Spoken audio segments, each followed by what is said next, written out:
Hello, in this video I'm going to show you how you can pair your JBL Tune 660 noise cancellation headphones with any Android phone or Android tablet. First of all, before the pairing, just remember to power off your headset by using this power button.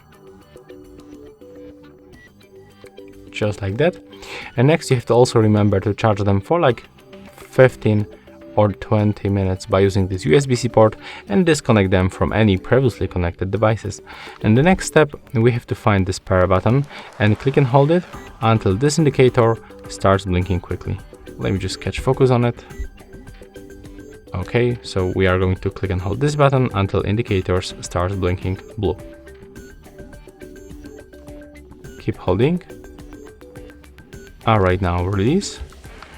And then just go to the Bluetooth settings on your Android device, go to the pair new device and select JBL Tune 660 noise cancellation headphones from the list.